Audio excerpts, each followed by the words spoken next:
रायगड जिल्ह्यातल्या 2,500 नागरिकांचं स्थलांतर करण्यात आलंय। पूरग्रस्त भागातील नागरिकांना सुरक्षित स्थळी हलवण्यात आलेलं आहे। जिल्हाधिकारी किशन जावळे यांनी या संदर्भात माहिती दिली आहे।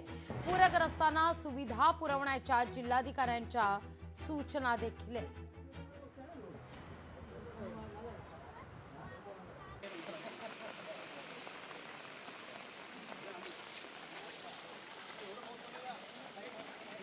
आज हेटवणीमधून पाणी सोडलंय। हेटवणी आपलं जवळपास 80 ते 83% भरलेलं आहे आणि हेटवण्याचे आपण 2 फूट आणि 6 दार उघडलेले आहेत।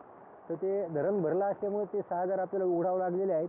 परंतु त्या दार उघडल्यामुळे कुठेही पूर परिस्थिती किंवा कुठेही काही तशी परिस्थिती निर्माण झालेली नाही। लोकांना आपण विनंती करतोय की त्यांनी त्यांचं खूपच काही अर्जंट काम असेल, दवाखान्याचं काम असेल किंवा खूपच काही असेल त्या केसमध्ये घराच्या बाहेर पडावं।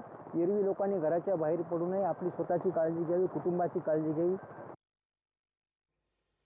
आपण पाहतोय रायगडमध्ये देखील पूरग्रस्तांना सुविधा पुरवण्याच्या सूचना देण्यात आलेल्या आहेत। रायगडमध्ये देखील गेल्या 2-3 दिवसांपासून दमदार पाऊस सुरू आहे। जिल्ह्यातील जवळपास 2,500 नागरिकांचं स्थलांतर देखील करण्यात आलेलं आहे। नागरिकांना सुरक्षित स्थळी हलवण्यात यश आलंय। जिल्हाधिकारी किशन जावळे यांनी या संदर्भात माहिती जारी केली आहे।